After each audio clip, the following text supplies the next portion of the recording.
ብዙዎች በአንድነት ይገባዋል ሲሉት የነበረው ቲክቶከር አዶናይ በቲክቶክ ክሬቲቭ አዋርድ በተለያዩ ዘርፎች አሸናፊ መሆኑ ተዘግቧል።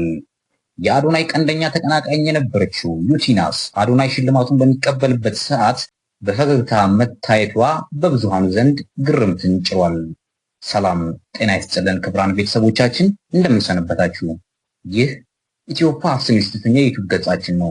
የዩቲዩብ ገጻችን በአጭር ጊዜ ውስጥ ብዙ ተከታዮችን ማፍራት የቻለ ሲሆን እናንተም ለዩቲዩብ ቻናላችን አዲስ ከሆናችሁ ሰብስክራይብ በማድረግ ቤተሰብ ይሁኑ ስንል እናሳስባለን። ኑሮውን በሀገረ ካናዳ አድርጎ ሀገሬ ትሻለኛለች በማለት ወደ ሀገር ቤት በመመለስ አብዛኛውን ወጣት ሰግጡ ፈምሱ በማለት ወጣቱን ለሶሻል ሚዲያ ያነቃቀው አዶናይ በኢትዮጵያ በአመት አንዴ በሚካሄደው የቲክቶክ ክሬቲቭ አዋርድ በሶስት በተለያዩ ዘርፎች እጩ እንደነበር ይታወሳል።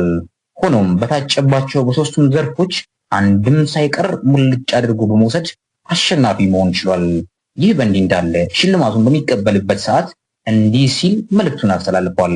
ማርያም እናቴ ናት፣ ያለ ማርያም እገዛ እዚህ መድረስ አልችልም።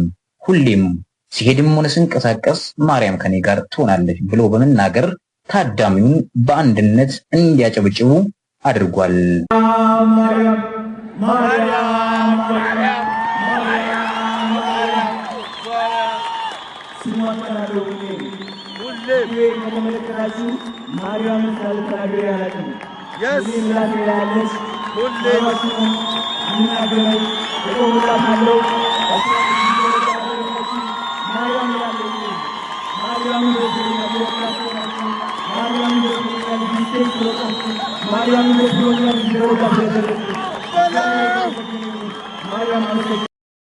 ሆኖም በሰዓቱ የአዶናይ ቀንደኛ ተፎካካሪ የሆነችው ዩቲናስ አዶናይ ሽልማቱን በሚቀበልበት ሰዓት በፈገግታ መታየቷ በብዙሃኑ ዘንድ ግርምትን ጭሯል።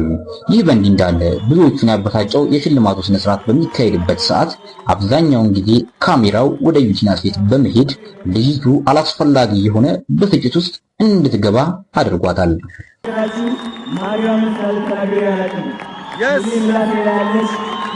እኛም አሸናፊው አዶናይ ብቻ ሳይሆን ሁሉም በየተሰማራበት መስክ የየራሱ አሸናፊ ነው። እሱ ግን በስራው እንዲሁም ባከናወናቸው ተግባራት ይገባዋል ስንል ማሳሰብ እንወዳለን። እናም አዶናይ በሚያደርጋቸው በጎ ነገሮች እንዲሁም ወጣቱ ለሚፈልገው ዓላማ ሰግጦ መስራት አለበት የሚለው ሐሳብ ደጋፊ ስለሆንን በዩቲዩብ ቻናላችን ስም እንኳን ደስ አለ ማለት እንወዳለን።